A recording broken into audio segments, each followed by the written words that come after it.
की आराधना बृहस्पति भगवान ने काशी में करी। बृहस्पतेश्वर महादेव काशी में विराजमान। कौन से महादेव? जम के बोलिए जरा। बृहस्पतेश्वर महादेव काशी में विराजमान है।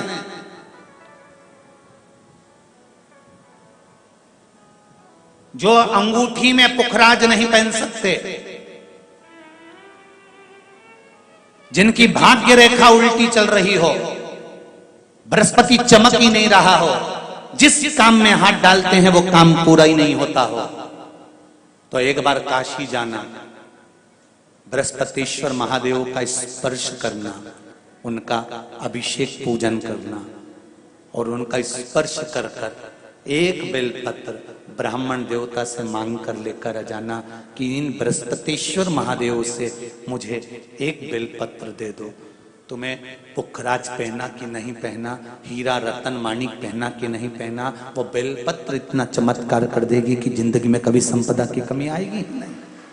अगर बृहस्पति नहीं चमके तो बृहस्पतिश्वर महादेव, जहां पर बैठकर बृहस्पति भगवान ने शंकर भगवान की आराधना करी है, रोज गंगा जल जाना, गंगा जल लेकर आना, शिव जी की आराधना करना, एक शिवलिंग का निर्माण करा, उसकी आराधना में बृहस्पति भगवान डूब गए, उसकी आराधना में बृहस्पति महाराज निरंतर लगे रहे और इतनी आराधना बृहस्पति महाराज ने करी, इतनी आराधना करी बृहस्पति महाराज ने कि शंकर भगवान सामने प्रकट हो गए। मांगो बृहस्पति, तुमको क्या चाहिए? कुछ नहीं, केवल आपका भजन। नाम रख दिया, तुम्हारा नाम बृहस्पति रहेगा। बृहस्पति भगवान का एक नाम बृहस्पति भी रख दिया और तुम साधारण नहीं रहोगे। तुमने मेरी आराधना करी है तो देवताओं के गुरु बनकर विराजमान होगे। अब अभी तक 2 भार इंद्र के पास में थे। बहुत ध्यान देकर समझना ये नवग्रह कथा को। 2 भार थे इंद्र के पास। इंद्र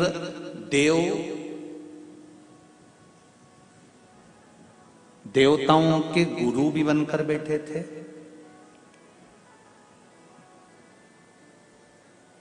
देवगुरु बृहस्पति की जगह पूर्व में इंद्र ही देवगुरु का पद संभाल रहे थे और देवराज का पद भी इंद्र के पास में था। कौन कौन से पद थे? जम के बोलो जरा।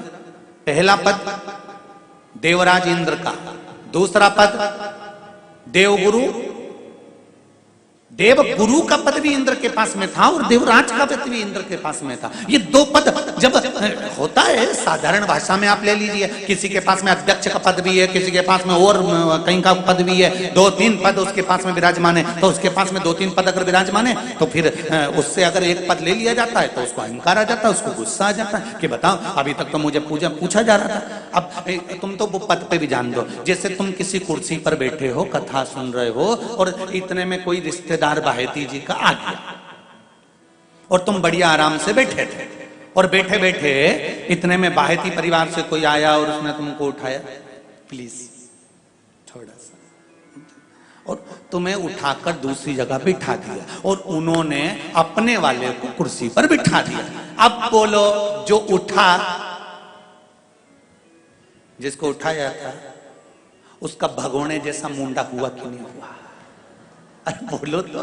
अपन दूर कथा नहीं जाते, कथा अपन अपने ऊपर लेके चलो कि अपन कैसे समझें इस कथा को। बहुत अगर गहन तत्व की कथा सुनेंगे तो समझ में आएगी नहीं। यहाँ से सुनी, यहाँ से निकाल दी, बच्ची कुची दी, ऊपर से निकल गई और मालूम पड़े थोड़ी देर बाद माताएं कुर्सी पे बैठी बैठी।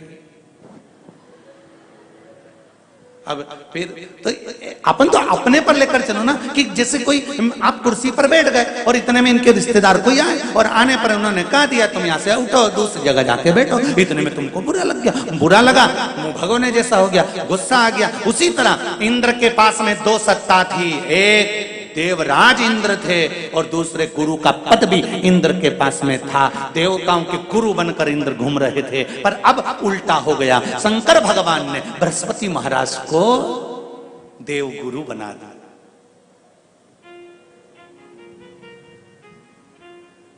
अब जैसे देवगुरु बनाया तो इनका इंद्रदेव का मुंह,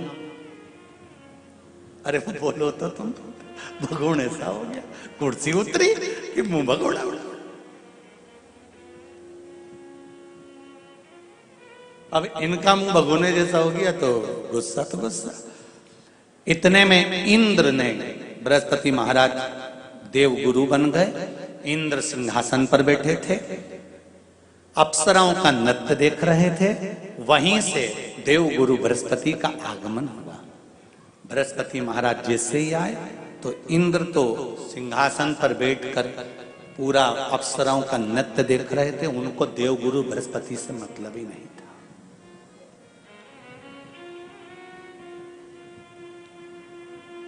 कोई स्थान नहीं, कोई सम्मान नहीं, कोई आदर नहीं,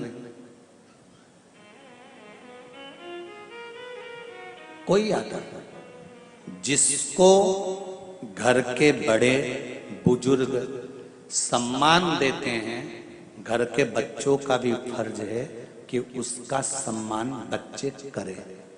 सही है कि गलत है? घर के बुजुर्ग उसको सम्मान दे रहे हैं ना, घर के बड़े उसका सम्मान कर रहे हैं ना, तो घर के बच्चे कहते हैं नहीं, वो तो हमारे लिए गलत सोचता है, हमेशा हमारे लिए अपशब्द बोलता है, हमेशा आड़ा टेढ़ा बोलता है। तो घर के बुजुर्ग कहते हैं तुम्हें क्या करना है, जब हम सम्मान दे रहे हैं तो तुम भी दो, हम आदर कर रहे हैं तो तुम भी करो।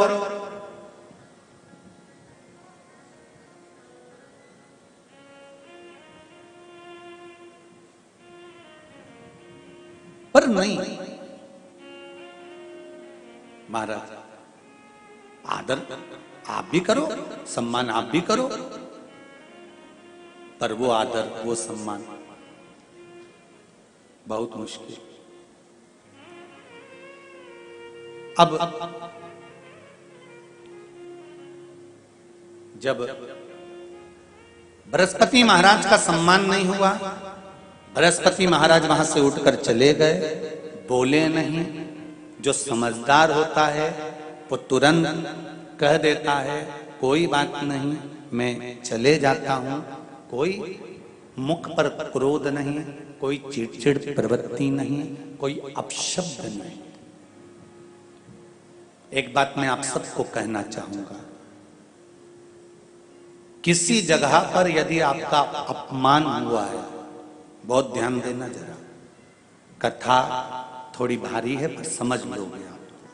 किसी जगह पर यदि आपका अपमान हुआ है तो आप भगवान शंकर को धन्यवाद देना कि मैंने पूर्व में किसी का अपमान करा होगा तो मेरा हिसाब आपने इतनी जल्दी बराबर कर दिया है, इतनी जल्दी बराबर कर दिया। ये थोड़ा सा अपमान मेरा कराया, मेरा हिसाब बराबर हो गया। कोई गाली दे रहा है, देने दो, शंकर भगवान को धन्यवाद देना, बाबा बड़ी कृपा करी, मैंने पूर्व में इसको गालियां दी होंगी, अपशब्द कहा होगा तो इसने मुझे पलटकर गाली दे दी, अपशब्द कह दिया। ये तेरी कृपा है, ये तेरी दया। और जब तक तेरी करुणा, तेरी कृपा, तेरी दया नहीं हो तब तक कुछ हो ही नहीं सकता। तेरी कृपा,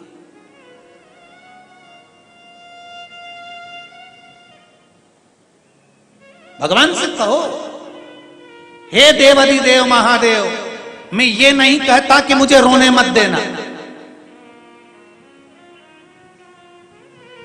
क्योंकि कर्म का भोग तो मुझे भोगना पड़ेगा। देवाधिदेव महादेव से कहो, हे देवाधिदेव महादेव, मैं ये नहीं कहता कि मुझे रोने मत देना, पर इतना जरूर कहता हूं तेरे सिवा किसी दूसरे के आगे झुकने मत देना, बस इतनी कृपा कर।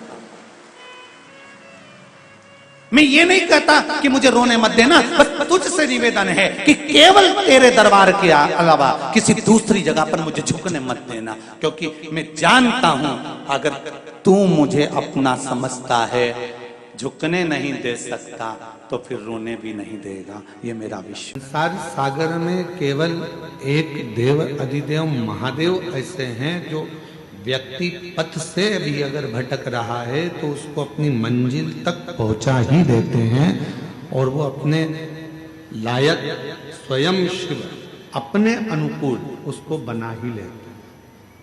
केवल शिव,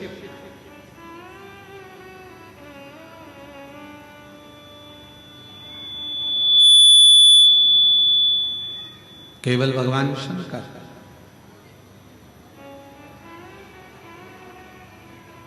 हम तो यहां तक कहेंगे इस आदिवासी वनवासी क्षेत्र के रहवासियों से आप जो अपने कुल देवता का पूजन करते हो, आप अपने कुल देवी का पूजन करते हो, आप उनका स्मरण करते हो, मंत्र जाप करते हो, नाम जाप करते हो, नाम कीर्तन करते हो, तो हम तो आपसे कहेंगे कि प्रतिदिन भगवान शंकर को एक लोटा जल चढ़ाने का एक नियम बना,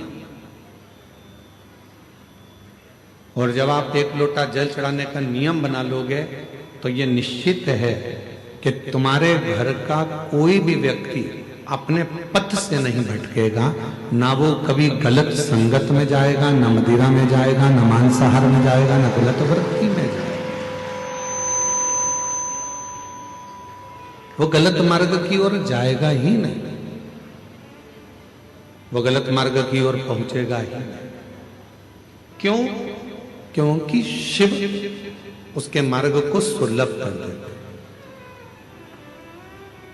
और तेरी कृपा बिना न हिले एक भी अणु, लेते हैं श्वास तेरी कृपा से तनु तनु। बखान क्या करूं मैं राहों के ढेर का, चपटी बहुत मेरे खजाना कुबेर का। हे गंगाधार मुक्ति द्वार ओमकार तू, भोले ओमकार तू।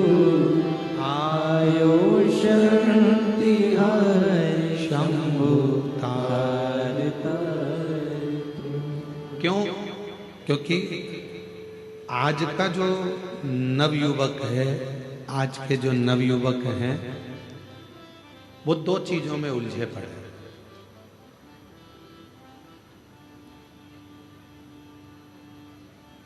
आज के जितने भी युवान बहन भाई हैं, वो दो चीजों में उलझे पड़े हैं। आज का जो नवयुवक है, आज का जो नवयुवक है, वो दो चीजों में उलझा हुआ है।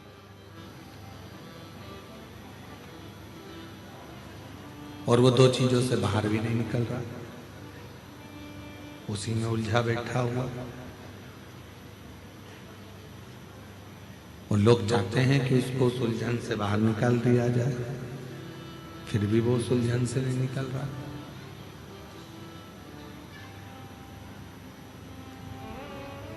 आज के नवयुवक दो चीजों में उलझे हैं। एक उलझे हैं कैमरे में, और एक उलझे हैं कमरे में।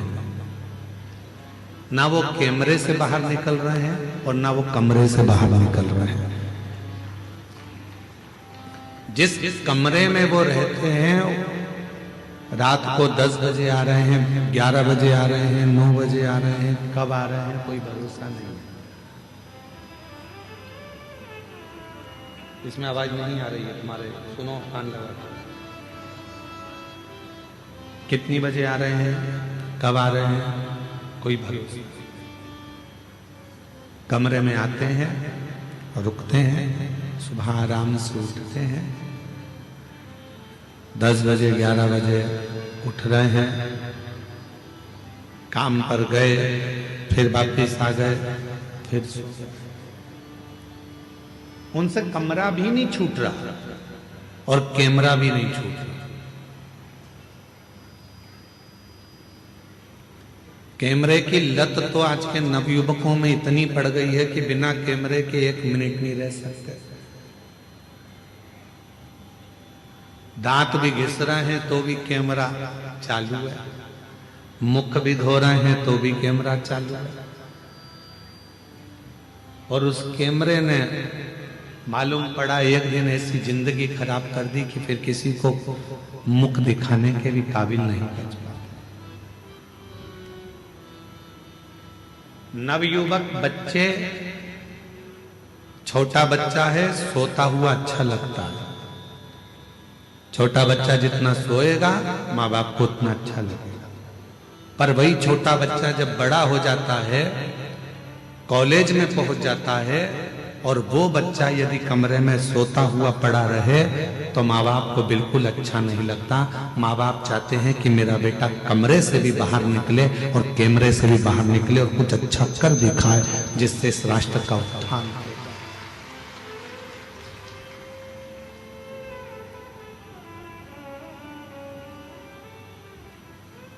वो निकल ही नहीं पा रहा।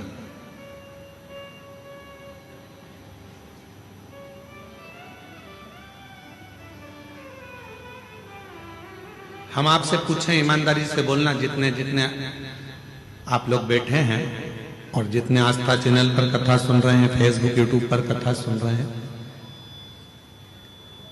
चाहे घर के छोटे बच्चे, घर के बड़े बच्चे हो, चाहे घर के छोटे बच्चे हों, चाहे बड़े बच्चे हों, जब तुम्हारे घर में मेहमान आते हैं,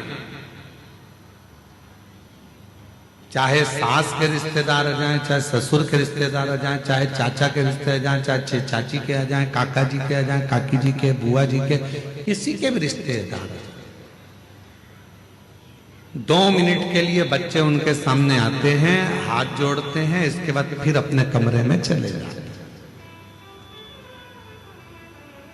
कमरे से निकलते ही नहीं, कमरे से निकल ही नहीं पाता। फिर करते क्या है? क्या कोई पुस्तक पढ़ रहे हैं? क्या कोई अध्ययन कर रहे हैं? कुछ ग्रहण कर रहे हैं? नहीं, केवल वो एक मोबाइल पर दिन भर रील देख रहा है और रील बनाने का प्रयास कर रहा है। दोनों रील देख भी रहा है और रील बनाने का प्रयास भी कर रहा है। मेरा निवेदन है मेरी जीजियों, मेरे जीजाओं, मेरी बेटियों, बेटाओं, मेरी माताओं, मेरे बुजुर्ग माता पिताओं से अपने घर के बच्चों को एक प्रेरणा दो और उसको बताओ कि तुम्हें विद्या अध्ययन कर कर, रात दिन एक कर कर, अपनी पूरी मेहनत कर कर, पूर्ण परिश्रम के साथ में आगे बढ़कर कुछ ऐसा कर दिखाना है जो हमारे क्षेत्र के लिए भी श्रेष्ठ हो और हमारे घर के लिए भी श्रेष्ठ हो।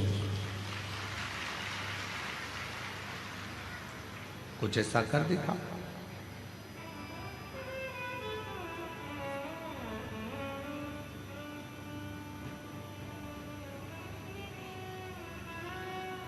उठो जवान देश के वसुंधरा पुकारती, उठो जवान देश की वसुंधरा पुकारती, ये देश है पुकारता पुकारती भारती, ये देश है पुकारता पुकारती है भारती।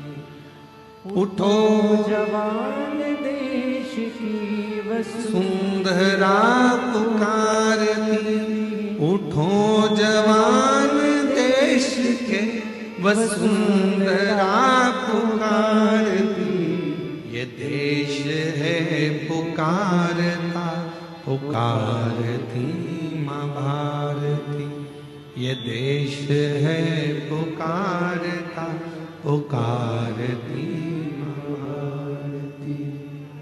रगों में तेरे बह रहा है खून राम शाम का, रगों में तेरे बह रहा है खून राम शाम का, जगत गुरु गोविंद और राजपूत शान का, जगत गुरु गोविंद और राजपूत शान का। तो चल पड़ा तो चल पड़ेगी साथ तेरे भारती, तू चल पड़ा तो चल पड़ेगी साथ तेरे भारती। ये देश है पुकारता पुकारती माँ भारती, ये देश है पुकारता पुकारती माँ भारती। उठो जवान देश के वसुंधरा पुकारती, उठो जवान देश की वसुंधरा पुकारती, ये देश है पुकारता पुकारती माँ भारती, ये देश है पुकारता पुकारती माँ भारती। महाराज, बेटे को कमरे से और कैमरे से बाहर निकालने का प्रयास करो।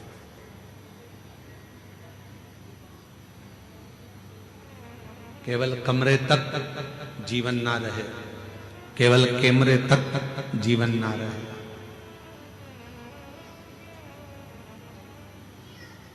आम का फल बड़ा होता है कि बीज बड़ा होता है? उत्तर तो जल्दी से। ओ दंतेवाड़ा वालों बोलो, गिदम वालों, आम का फल बड़ा होता है कि बीज बड़ा होता है?